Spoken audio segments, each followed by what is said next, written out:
Vamos embora então, sem muita enrolação, falar logo, né, sobre o nosso Vascão. Eu já adianto.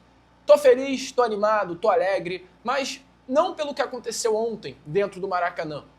Eu sou muito sincero em tudo aquilo que eu falo aqui no canal. Não fiquei satisfeito com a atuação do Vasco. É claro, fica nítido, há uma evolução, há uma melhora em relação às últimas partidas, mas ainda está longe daquilo que você merece, daquilo que eu mereço, daquilo que nós merecemos. Não se acostume com a pequenez do Vasco da Gama. Eu tô vendo muita gente se acostumar. Tá bom, Lucas, empatar com o Fluminense no Maracanã, calma aí, não é pra reclamar.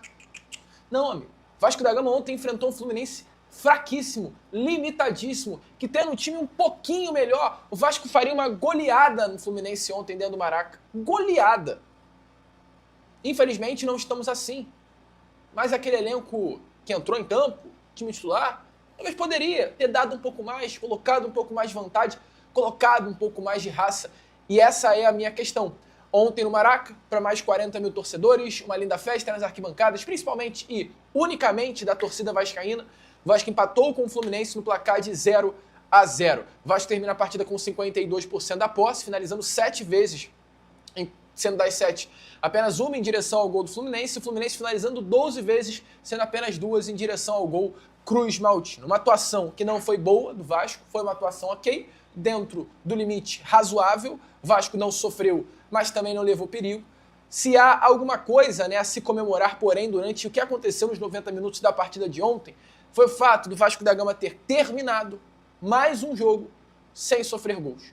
O Vasco ontem, ele ficou pela segunda vez, de forma consecutiva, encerrando um jogo sem levar gol. Aconteceu ontem contra o Fluminense no Maraca e aconteceu no meio da semana contra o Independente Medellín. Lucas, o que isso tem de bom? Me explica. Te explico. O Vasco não passava 2 jogos seguidos sem sofrer gol, sabe de quando? Desde outubro de 2025, desde outubro do ano passado. Estamos entrando em setembro, mês que vem. Depois vem outubro, ou seja, faziam 10 meses que o Vasco da Gama não conseguia fechar 2 jogos seguidos sem levar gol. Gente, isso não existe, gente. Isso é uma loucura, isso é uma atrocidade. O Vasco da Gama passou por Campeonato Carioca, enfrentando os piores adversários possíveis e não conseguiu fechar 2 partidas sem levar gol. Isso é um motivo de comemoração. E o técnico Pedro Emanuel falou um pouquinho na entrevista coletiva de ontem sobre qual foi o pensamento dele com relação a esse Vasco após o término do jogo. Se liga só. Primeiro de tudo, boa noite a todos e saio com um sentimento de orgulho.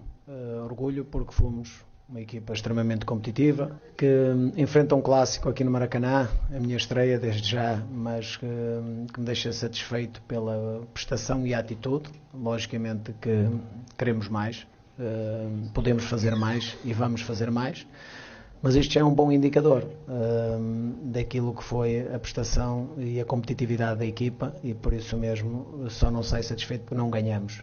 Podíamos ter feito um pouco mais para conseguir isso. Acredito que também sabemos que estamos na primeira mão, nos primeiros 90 minutos de um jogo de 180 e naturalmente chegar ao 0-0 é perfeitamente natural neste momento da eliminatória. Amigo vascaíno, então, como vocês viram aí, né, essas foram as palavras do técnico do Vasco, Pedro Emanuel. Volto a repetir, eu acho que fica nítido que há uma evolução no Vasco da Gama, há uma melhora, sim, dentro do nosso Cruz Maltino. A entrevista coletiva é sempre, né, para aqueles que amam o Vasco, para o torcedor que gosta de acompanhar, uma resposta. É ali, naquele momento da entrevista, que o treinador fala um pouquinho sobre o que ele acha. E o Pedro Emanuel revelou muita coisa na entrevista, pareceu muito lúcido, e hoje, mesmo ainda no início do trabalho, fica nítido que o Pedro Emanuel é um técnico muito inteligente e pode ajudar muito o nosso Vascão. Então, o motivo da minha capa, inclusive hoje, qual o valor de uma marca? É o que eu penso em relação, por exemplo, à contratação do Santiago Sousa. O Vasco é um clube que nos últimos anos tem sido bafejado pelo azar de contratar, às vezes, bons jogadores que não rendem aqui, que não vão aqui. E a gente vê esses jogadores saem e proliferam e prosperam em outros locais. Mas eu acho que o Santiago Sousa tem um pouco de uma personalidade que eu acho que não vai ser possível ele fracassar. Por quê? Porque ele tem espírito vencedor. E a gente sempre cita os casos de Alexandre e Diego Souza, quando chegaram ao Vasco em 2011, meio que refugos dos clubes onde estavam, Inter e Atlético, e vieram com o discurso de vamos ganhar. Ali, muita gente desdenhou porque talvez não conhecesse o histórico desses dois jogadores. E eu sempre falei isso aqui, o Vasco precisa de jogadores com currículo, o Vasco precisa de jogadores que tenham hierarquia, jogadores que fujam da mediocridade, jogadores que tenham ambição. O Vasco, como disse muito bem o técnico Pedro Emanuel ontem, por sua história, a história do navegador português Vasco da Gama, é preciso ter coragem. Jogar no Vasco é um ato de coragem, não é fácil. O Vasco é um clube difícil, é um clube da pressão, é um clube da ausência de títulos, de uma torcida absolutamente enlouquecida, apaixonada, mas extremamente nervosa, extremamente impaciente com tudo. Porque já viu de tudo na vida. O vascaíno já sofreu todos os tipos de agrura que você possa imaginar com aquilo que ele ama mais, que é o futebol. Então, jogar no Vasco é uma tarefa para corajosos. E acho que quem vem jogar no Vasco vem pela projeção, vem pelo tamanho, vem, no caso, muitos que vêm de fora por conta dos bons salários que o futebol brasileiro paga, talvez até por uma ideia de que o Vasco vai estar em breve com um grande investidor, né, de buscar esse tipo de expectativa de futuro. Mas tem alguns que não. Eu vou dar um exemplo de dois jogadores, e eu digo mais recentes, que não ganharam nada no Vasco. Mas não é necessário ganhar, é necessário marcar. Pablo Verratti e Gary Medel. Sempre os cito aqui. Jogadores que vieram no momento de dificuldade do Vasco, mas que aceitaram projetos. O Verratti, mais veterano, nunca tinha saído da Argentina, veio para cá e mostrou caráter. É isso que eu estou falando, jogador de caráter. Como é o Gary Medel, que também podia não ter mais esperança de seguir na carreira, já estava no ocaso, jogou no Gênova, depois jogou no Bolonha. Gênova não, jogou no Bolonha, depois jogou na Inter de Milão, passou e campeoníssimo no Chile. Por que vir para o Vasco? Pelo desafio. Alguém disse para ele assim: cara, a gente precisa de alguém como você para liderar uma retomada. E na mesma hora ele abraça a causa. Sabe por quê? Porque quem gosta de desafio adora isso. Adora e quer isso. E como o Medel se identificou com o Vasco.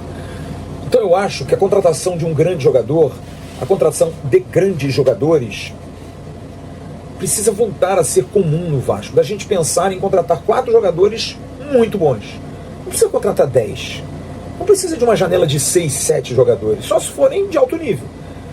O Vasco fecha a contratação do Santiago Sousa, que vocês viram como foi ovacionado, num clube tradicionalíssimo que é o Racing, campeão da Copa Sul-Americana em 24. Você vê a idolatria desse jogador lá. É um jogador que eu tenho certeza que vai dar certo aqui, que não vai se intimidar com o aeroporto cheio, as pessoas recebendo, não vai se intimidar com São Januário cheio, porque está acostumado com isso. É um cara que tem esse costume, que já tem essa vida no dia a dia. É uma vida de superação. Não conheço a vida do Santiago Sousa, mas é uma vida provavelmente de desafios que todo jogador de futebol tem que alcançar para conseguir ter êxito, para lograr êxito. E eu tenho certeza que ele fez isso, que ele tem esse caminho. Então, jogar no Vasco aos 27 anos de idade é maravilhoso para ele, independente, porque ele sabe da situação do clube. Ele olha a tabela. Hoje você não tem como esconder isso. Então, eu acho que o preço de um jogador como esse não tem preço.